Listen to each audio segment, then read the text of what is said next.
as I was going after the crooks that didn't have badges, I was everybody's hero. Well, it's good to see you, Vic. Here we are on a beautiful day. Hi, Jonathan. It's good to see you again. It's been, what, a week? It's been like 2 weeks. 2 weeks. You presented once again in suit and tie. I have, yeah.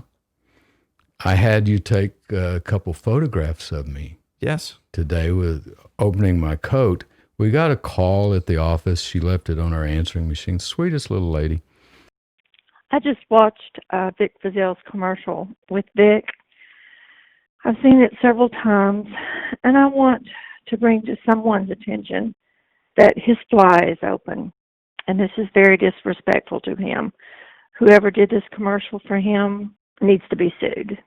I'm not going to say her name, but she says, I've seen your commercials a lot, Mr. Feazell, and I just want to say that I think you should sue the company that made them because your fly is unzipped. Jonathan and I went back and we looked at the tape very closely. We ran back the game footage to make sure. How did we both miss that? Yeah, and the reason for didn't. the photograph today was because I'm wearing the same jeans today. And that's just the fancy stitching on the fly. Yep. That I paid probably $200 for these designer blue jeans at Nordstrom's. Long time ago. I've had these probably 8 years. That's a good pair of jeans. Good pair of jeans. Don't wear them that often. Usually just with a sport jacket because they're like dress slacks, but they're jeans. And so thanks for calling. If I were to sue somebody, I'd have to sue me and Jonathan. Yeah, we're the ones who made it. We're the ones that made it. Oh, yeah. What can we say? Yeah. Well, Vic, today's a day to move the ball forward on the story. All right. So last time we talked, we were talking about how they were trying to derail the Lucas grand jury. They're doing everything they could. We talked about all these newspaper articles that were popping up that were like totally contradictory, coming out on the same date, but like the Waco newspaper saying something totally different than the Austin newspaper. And it was quite the mess, wasn't it? Oh, it was crazy. It was crazy. And that crazy Mike Cox was involved. Yeah. You know, I call him the media whore for the state police. Or just horror for sure. For Jim sure. Adams. Just horror. He was publishing it sometimes there during the breaks in the grand jury, more than one article per day. Oh, no joke. Yeah. How are they allowing that? Well, that's eventually inevitably they let him go, but like, yeah. Man. Yeah, they eventually let him go, and the very next day he was working for his real boss, Colonel Jim Adams. The puppet master. Yeah. When I was on the stand during the Belo trial, and they were cross-examining me about, well, this and this and this and this. And, and it was just all the stuff that Jim Adams had put together about me and that Charles Duncan then carried the water for him. Charles Duncan, the reporter with Channel 8. Guess what? We're gonna play some of those clips today. Whee! Wow! First time anybody's seen them except for I let Netflix use little bits and pieces of them. Right. But I guard them very carefully because they were proven to be libelous. Every word in it was false. We proved that to a jury. Gary Richardson and I got the largest libel verdict in the history of the United States. We're in the Guinness Book for it. So we proved that every bit of it was a lie. And on the witness stand, I said, after a while, the slimy trail of the serpent became visible, and it led back to the desk of Colonel Jim Adams. The slimy The slimy trail of the serpent. Well, it's true. It all led back to Jim Adams. And through some of his puppets like Tom Pauken. Right. Yeah, and during this time, they were having all kinds of people write letters to the editor criticizing me. I thought I had one here. Anyway, I'll find it after a while, but it was another letter to the editor just criticizing the heck out of me. And criticizing Jim Maddox a lot too, but they were mainly criticizing me because if I had folded, Jim would have had to have folded, the Attorney General, because the Attorney General can't call his own grand jury. We had to rely on District Judge George Allen to agree with us to bring in that grand jury. And if I'd have said, hey, guys, I've had enough, it would have been over. because no other DA in the state of Texas would have opened a grand jury, would have invited Jim Maddox in and said, let's look at this. Yeah. So, Yeah, they were coming after both of us. That became very apparent, too, especially with the Orange Sox case when, those folks just prosecuted him, got a death penalty on Lucas, and moved right along. They were all just folding. They got a death penalty on Lucas on a case they knew he hadn't committed because he had work records, receipts from selling scrap metal in Jacksonville, Florida on the same day and on days all around it. Lucas said, well, that's not my signature. Well, This is crazy. they knew that it was because their own handwriting experts, the state police, the Rangers' own handwriting experts said, no, afraid this is really Henry's signature on these records.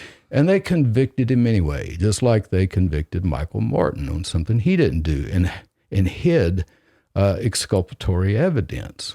Right. So, and the DA that prosecuted Henry Lucas was Ed Walsh.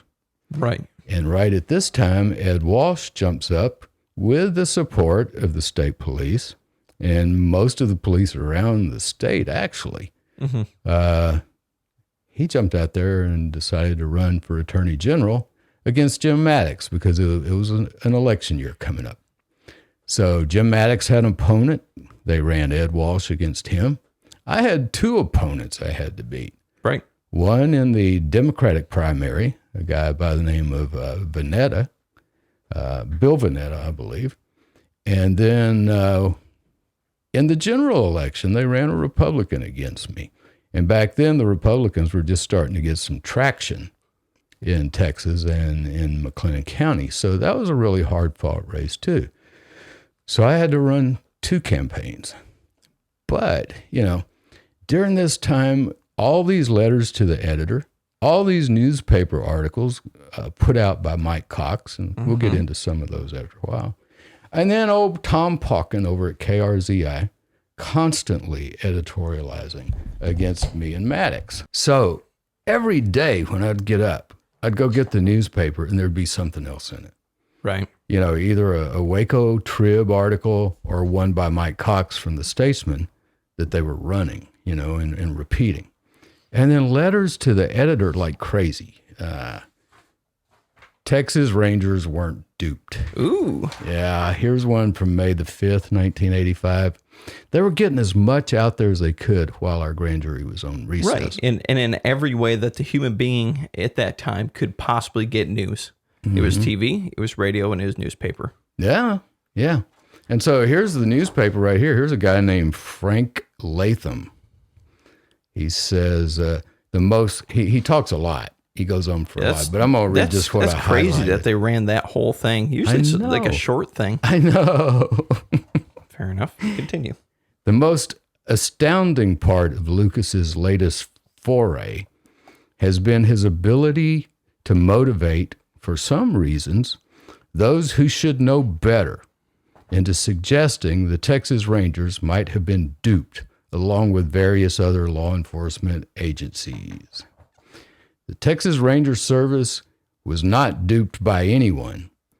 Its facilities, resources, experience, record, and very nature of function and organization absolutely preclude anything like what has been so carelessly and maliciously implied. A word to the wise. Wait and see. Well, if you wait and see, you see that, they were duped. And they knew it. Yeah, and they knew it. And Frank, somebody got you to write this. I was about to ask you, were you ever able to actually track that kind of stuff down? Like, was Frank even a real person, or was that just Jim Adams? I have no idea. I didn't have time to track this stuff down. Because that seems like the kind of thing that would come from somebody like Jim Adams. I know. Like this well-oiled machine that can't possibly be wrong. Yeah. Its own checks and balances and procedures. You're absolutely correct, like sir. That's totally something that, like, it sounds like Jim a Adams press release, doesn't it? This sounds like something. I bet you Mike Cox wrote this for him. This clearinghouse argument, and I wonder if Mike Cox wrote this because it sounds like some stuff he's written before. Yeah. But Frank, if you are a real person, have we waited long enough? Yeah. Have we? Sorry, Frank. Sorry, Frank. I think the DNA has made the proof. So not just all these people with their letters to the editor. Yeah. Not only were they just trying to criticize me and Maddox, Right. but they were trying to run off our grand jury. They were trying to cause problems with each individual grand juror. So what they were doing was trying to get our grand jury questioning what they were doing. It was such a big PR push. I'm not even going to call it PR. I'm going to call it propaganda. It was such a big propaganda push by Jim Adams and his boys. And I'll read off some of their names after a while, because some of them are quoted in this other article I've got, where they're making up evidence and leading people into giving false statements that put Otis Toole with Henry Lucas years before they ever even met. Here's something for you too, though, Vic. Like back in the day, you didn't have Google. So when people read stuff, was it that there was really high journalistic integrity to where when you read something or saw something, you could pretty well take it to the bank and be like, this is pretty true. Like, is that kind of where it was? No, I think you're right, Jonathan. Either there was more journalistic integrity back then, or people thought there was, because there was no way to fact check.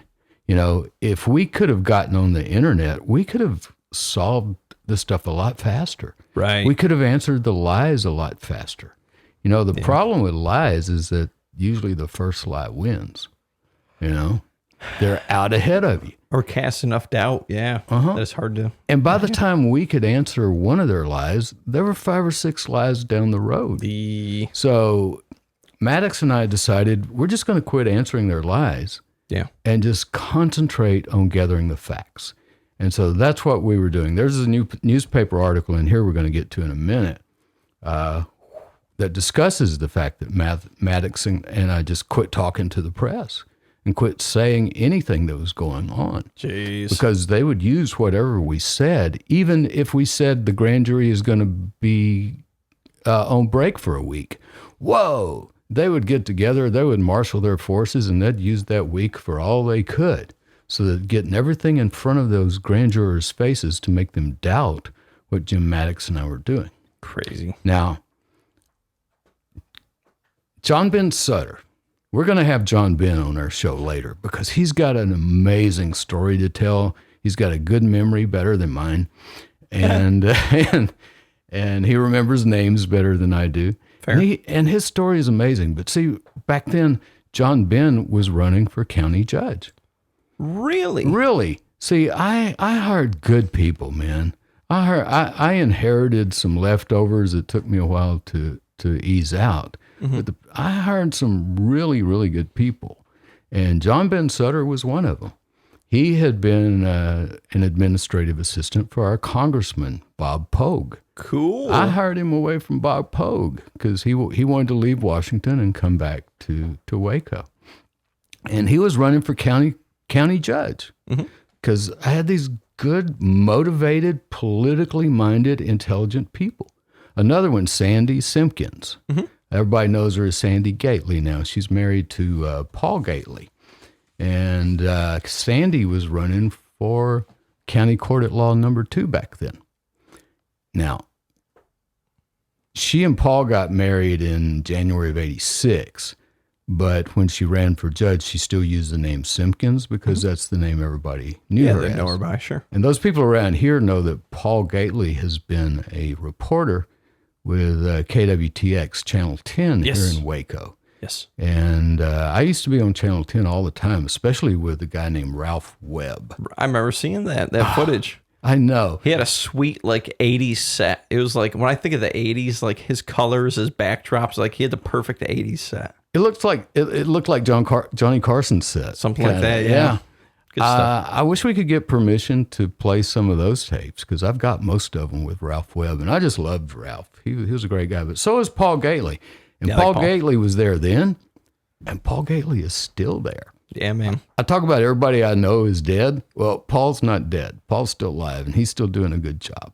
So anyway, Sandy Gately was running against Michael Gassaway for County Court number 2. Mm-hmm. That's why my story about campaigning in West is so funny when I ran into the guy, he walks up and sticks his hand out and says, "Oh, Judge Gasaway, don't worry about it. You've got my vote." And I said, "Thank you very much. And don't forget to vote for my good friend Vic Feazell, too." Well, Sandy, who worked for me, was running against Mike Gasaway. Mm-hmm.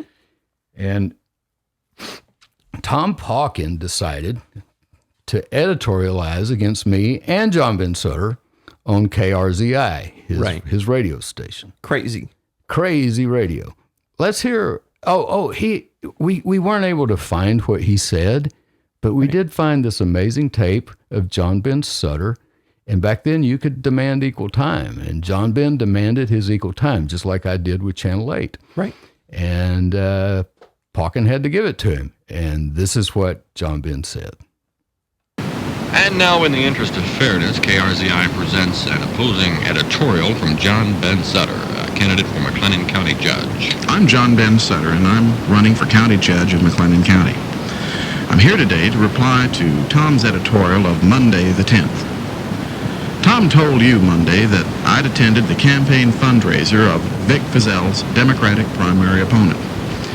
Tom went on to claim that I had attended that fundraiser at the request of the district attorney, and that I was, as Tom said, taking down names to report to Vic Feazell. Like so much of what Tom tells you on his commentary program, it's only half true. It's true I did attend Vic's opponent's fundraiser, but not at Mr. Feazell's request, and not to take down the names of anyone. You see, I'm working real hard to become your next county judge, and when 2 or more people are gathered in anyone's name, there shall I also be, to shake hands and explain why John Ben Sutter is the best man to be county judge of Mclennan County. Since Vic Feazell is my friend, and since for the past 3 1/4 years I've been administrator for the office of District Attorney Feazell, I did take some ribbing for being at that fundraiser last week. But the people there knew why I was there. I paid my $10 to get in, ate my 2 hot chili, and shook the hand of every voter there, and I asked for their vote. Tom, I know you might have a hard time understanding this, but Vic Feazell's record in office is one of the very best in the state, and I'm proud to be a part of that office. And Tom, the people of Waco also are proud of Vic Feazell. Yes, Tom, I do work for Vic Feazell now, and next year, as county judge, I'll be proud to work with Vic Feazell, and with Sheriff Jack Harwell, and with all the law enforcement officials of Mclennan County to make our community a safer place in which to live. Tom, once again, I encourage you to check your facts before you go tell the folks only half the truth again. And as the next county judge of Mclennan County, Tom, John Ben Sutter will be proud to work with you also. And as your next county judge, folks, I'm looking forward to working for all of you. I appreciate your friendship, your support, and your vote. Thanks for listening. So, Pauken was giving John Ben a hard time for going to Bill Venetta's fundraiser. Bill Venetta's fundraiser. Bill Venetta was the Democrat that was running against me for DA. Mm-hmm. And Pauken says that I sent John Ben over there because I was working on an enemies list. I had him over there taking notes. Well, you heard what John Ben said. He was there campaigning. Anywhere 2 or 3 are gathered together, either John Ben was there or I was there. That's funny. And we were campaigning. Yeah. And when I would go out and campaign for myself, I would also campaign for John Ben and for Sandy. Sure. So, and I wasn't going to go to my opponent's fundraiser, but there were voters there. So, sure, he asked me if he could go, and I said, yeah. And it was just a political thing. It was there just to shake hands, press the flesh, and get some votes. Press the flesh? What? Yeah. But it's interesting that he comes up with this idea of an enemies list.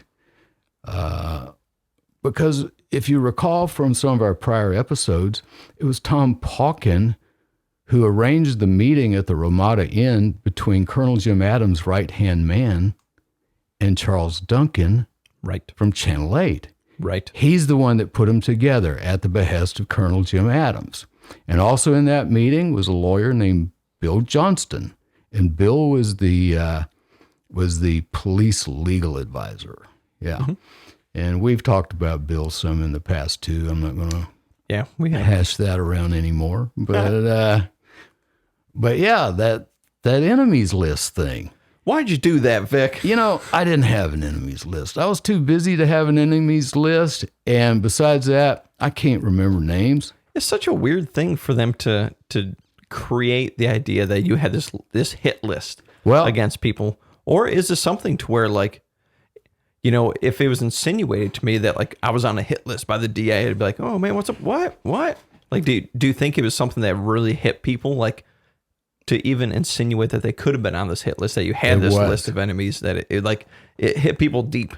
It was. And people started thinking they were on my enemies list, even though I didn't have an enemies list. Right.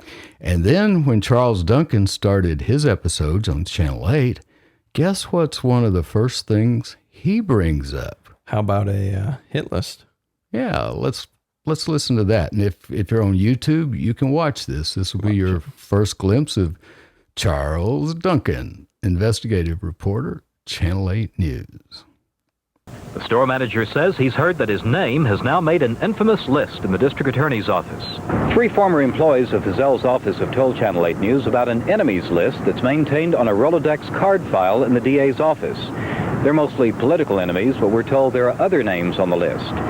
In addition, there's information about an individual's spouse and other family members, and the reason the person has made the list is also spelled out. Feazell has declined to comment on camera about why such a list is maintained or about any other subject. Charles Duncan, Channel 8 News, Waco. Well, that was an interesting tape, Vic. That was, wasn't it? Here's Duncan standing up on the roof across the street, across the street from the courthouse, you know, this dramatic photo shoot of him on the roof and the courthouse dome behind him. So ridiculous. Talking about this evil man, Vic Feazell, and his enemies list. Folks, I didn't have an enemies list. And Charles Duncan said that 3 of my former employees told him that there's an enemies list. Well, guess what? When we sued him and sued Channel 8, he couldn't remember who they were. Not one of them, huh? Not a one of them. You'd think out of 3, he could remember one. So ridiculous. I know. And so he had people thinking that they were on my enemies list, like this store manager over at JCPenney. Right. He thought that he was on my enemies list. Well, no, I didn't have an enemies list. No, you didn't make the list, sorry. The only enemies list I had, and that's because I took my job very seriously, was the indictment sheet that came out every couple months on who we had indicted for bad crimes. And I considered, well, I got to do something about these people. They're pretty bad folks. Yeah. Because the cases I personally got involved in were the child abuse cases, the rape cases, and the murders. Right. You know? And not so much the other stuff. That's why they had such a hard time trying to pin me to all the DWIs cases. Yeah. Because I wasn't handling DWI cases. Stupid. I had 6 or 7 other lawyers that handled the DWI cases for me, not me. Come on, Vic, you're taking them bribes to dismiss them DWIs that you never actually handled. Well, that's what they say. And we proved every bit of it to be a lie. What did Duncan call it? Journalistic creativity? What did they call it? He called it, when Gary asked him, caught him just in a dead lie. Because it was something that had actually happened, but it was something my predecessor, Felipe Reina, had done. Yeah. And he either said journalistic or poetic. Poetic license. That's a poetic license? Poetic license. Wasn't good enough story. You had to church it up a little bit. Church it up, change the dates, move things around. Because, I was supposed to be in prison. Right. And somebody who's been convicted and sent to prison based on these lies isn't going to be able to sue you for libel. Right. You're considered libel proof. There's already a judgment saying, no, these things happened because this jury convicted him. Right. But they didn't convict me. They didn't. They didn't. So they were trying to derail our grand jury so bad that even Attorney General Jim Maddox got concerned about it. And he started talking about it in the grand jury. Now, when he would talk about it in the grand jury, I would respectfully leave. I felt like I should. Yeah. And even when Colonel Jim Adams came up to the grand jury, I did not participate. I left. Smart. Because I didn't want to be accused of using a grand jury Smart. to try to subvert justice, you know? Oh, yeah. I didn't want that, and neither did Jim. Jim was a very smart lawyer. And so Jim had some concerns. And I told you, and I've told our listeners way back there, that we had one plant on the grand jury. We had a guy who was letting people on the outside who were friends of Jim Adams know what was going on after every meeting. I forgot you had the mole. Yeah, the mole.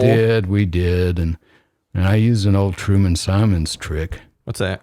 Well, you tell your target one lie, the person you think is your mole, one lie that nobody else hears. And then you see if it gets back to you.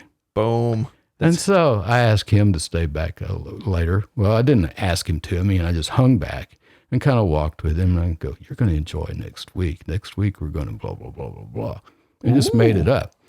And sure enough, we started getting phone calls about it. So, wow. And he was the only one I had told. But what do you do when you discover that, though, Vic? Do you just let him sit there and know that, hey, this is the link? Just like, all right, we know where it is. Let's just manage it. We did. Versus just, well, what would happen if you did confront the guy? Would it have just blown this thing up?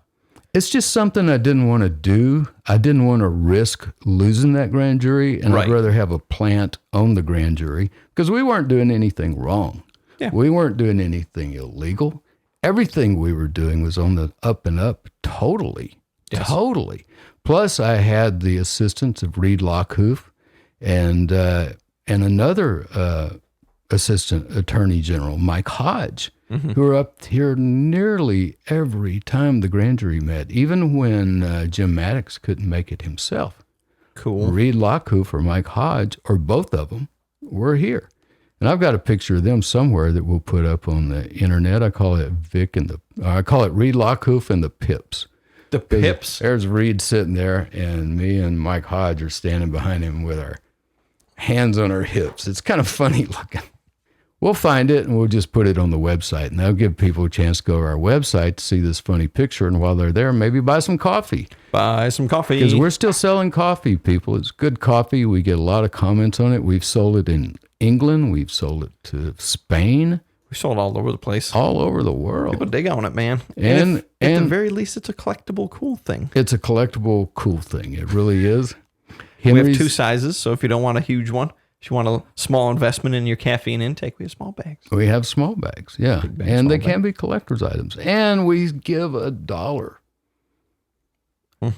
on every bag we sell. Correct. To... Ta-da! It's actually going to Jason Baldwin's charity right now, Proclaim Justice. I love Jason Baldwin. Yep. We need to check on him, see how he's doing. I was Googling my own name last weekend to see what they were saying about me out there. And I came across that interview we did with Jason Baldwin. Yeah. And, I just love him. I do. Very kind person. And Jason's in our promo for this podcast. Yes. Yes, he is. Yes, he is. So anyway, it got so bad that Attorney General Jim Maddox started asking, and this plant, let it out that he was asking about the Channel 8 investigation. Now, I'm not going to call it an investigation. Frame job. There you go. Put up job. It's not an investigation. And then before you know it, even though everything that goes on in the grand jury room is supposed to be kept inside the grand jury room, it's kind of like Vegas. What happens there is supposed to stay there. Jim gets a call from Channel 8. Why are you asking about our reporter? So let's play that. District Attorney Feazell is leading a grand jury investigation into Henry Lee Lucas's claims he killed hundreds of people. State Attorney General Jim Maddox says reporter Charles Duncan's research on Feazell's office has been discussed at Maddox's behest during the Lucas grand jury proceedings. Channel 8's Matt Quinn caught up with Maddox yesterday and asked him why. What we would want to know, of course, is that if Duncan had some specialized knowledge that related either to the Lucas matter or any efforts to disrupt the Lucas investigation. Maddox says he wants to make sure Duncan's investigation isn't a retaliatory setup by the agencies Feazell is investigating.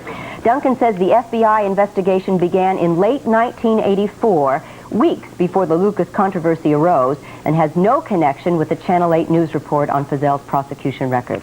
What do you think of that? I think it's craziness. Yeah, I love Jim Maddox. And even way back then, it was so obvious to anybody close to it that what they were doing was retaliatory and that I was the target because if they could get rid of me, the whole tent would collapse. Yeah, because you were the guy questioning. You're the guy who had the power to investigate. Yeah. And if you were knocked out, like you said, Jim Maddox would have been knocked out, and there was no one. Yeah, there was nobody else. There was no one to pick it up and run with it. It would have been, what did you say? Business as usual is what Jim Boutwell told you, right? Jim Boutwell said, we are going to get him back, and it will be business as usual. Crazy. And I said, you mean having him confess to more crimes? He said, yeah. Well, yeah, what else do we do with this guy? Yeah, I know. I talked about Sandy Simpkins Gately. Yes. We're going to have her on the show later this year, too. Cool, man. Get to talk about what happened to her. And I want John Ben on, too. I've already reached out to him about trying to schedule a date. And well, let me ask you, Vic. So he ran for county judge, you said, yes. Right? Did he win? No. Oh, no. What happened? That's an interesting story. Oh, and that's a story I want John Ben to tell, but I will skip across the surface of it. Yeah. He became a target just because he worked for me, because he was with me everywhere, because he helped me remember names and all that kind of stuff. And then when they got the feds in on it, not only were the feds stealing my trash, they were stealing John Ben's. Oh, for real? Yeah, John Ben was standing looking out the window, drinking a cup of coffee one day, and he sees two men pull up in a car out front. Yeah. Just they throw jump out. They're wearing suits. Oh, man. And they open the back door, and they just toss 2 trash cans full of trash right into their back seat and drive off. Wow. I know. Either the city's really paying those trash collectors or that's the feds. That's the feds. Yeah. They had on their Fed-looking suit and their government-issue sunglasses. Threw it right in the back seat. Oh, God. You could always tell by their government-issue sunglasses. Oh, yeah? Those aviators back then? Oh. So, John Ben, there were 3 people running for county judge. Right. And John Ben and one other guy made the runoff. Oh, cool. Yeah, so there was going to be a runoff election. Well, they did not want John Ben being elected county judge because then I'd have had an ally in the commissioner's court. Right. They're the guys who set the budget. Ooh. And the county judge is the one who kind of leads that group. Mm-hmm. And so my office probably would have had more of an open door for the funding we needed to get the kind of things done we were trying to do. We were going after child abuse. I was already investigating the Waco Independent School District over child abuse, and we'll talk about that someday. Ended up indicting a junior high school principal who had been molesting boys for over 20 years. Wow. Oh, and I caught so much hell over that case. He was such a nice man. Yeah, okay. He's such a nice man. Well, after we indicted him, and then I don't remember if we tried him or if he ended up pleading guilty. Deanna Fitzgerald ended up handling that for me because I got so busy with the Lake Waco murders after that. Sure. But yeah, he was indicted and convicted, and a policeman came to my office later. Yeah. And asked to talk to me, and he sat down and he had tears in his eyes, and he said, "I just want to thank you. He did that to me when I was in junior high." Yeah. Wow. Yeah. The wolves are among us, Vic. Yeah. He Sometimes said, they're hard. I just want to thank you. But yeah, I made his church mad at me and made all kinds of people mad at me over that, even after he confessed that he did it. And we had like at least 20 of his victims show up. 20? Oh, yeah. It was that many. Oh, geez. Over a period of 20 years, a bunch of boys. Wow. Yeah, including this policeman. And I'm telling you, this is the kind of stress that the police were under during this time, with their bosses telling them they had to hate me because the Bill Johnston who met with Charles Duncan at the Ramada Inn, he and Larry Scott, the chief of police, circulated a petition, and they wanted all the policemen to sign it. Really? Yeah. To get you out? Against me, saying I should resign. Yeah. Wow, man. And this policeman who came to my office with tears in his eyes, he signed that petition. Wow. They all signed it except for 3. And did you know the 3 Yeah, personally? I knew them. They were good, solid men, all of them. Crazy, man. Yeah. But, yeah, and I saw this guy sometime later, and he said, man, I'm sorry I signed that thing, but I just didn't have any choice. It's either sign it or it could have been my job. Yeah. So I don't hold hard feelings over stuff. No, man, you like held that. the fish out of water long enough, it'll talk, right? It'll say anything you want. Say anything you want. Yeah. Little Gary quote. Yeah. Thank you, go, Gary Richardson. Yeah. All right, so John Ben didn't make it. Cool. Well, let me tell you what they did to it. Okay, all right. This was like a day or two before the runoff election. Okay. And they start putting out rumors everywhere that John Ben's going to be arrested. No. Yes. That they have an arrest warrant for him. And they're running around everywhere looking for him. Well, he's out in the community and he's campaigning all over the place. Sure. And so he hears about this and calls in and says, are y'all really going to arrest me? What? And they said, well, no, it's not really an arrest warrant. It's a grand jury subpoena. Oh, wow. And he said, well, I'm out in the county campaigning. I will come by and pick it up tomorrow. Right. And this was the day before the election. No Yes. way. Yes. Wow, they nuked him last Yeah, minute. they had been spreading the rumor of the arrest warrant. And then they did the grand jury subpoena. And then after the election, when John Ben lost by not many votes at all, I mean, it was a close election. Yeah. So then John Ben called him and said, okay, how do I pick up this grand jury subpoena? Yeah. And they said, never mind. We don't want you anymore. Wow. And That's greasy. isn't it? Oh. And that only skims the surface, Jonathan. Yeah, that's the truth. They were trying so hard just to blow us out of the water, to stop our grand jury, and to get back to business as usual.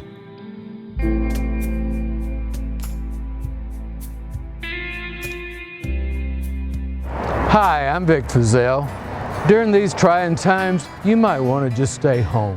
And at the law offices of Vic Feazell, we understand. That's why we're set up to handle your personal injury claim without you even having to come in. Just give us a call, and we'll take it from there. We can send any paperwork straight to your smartphone or computer. Don't delay, because if we don't put money in your pocket, you don't owe us anything. I'm Vic Feazell.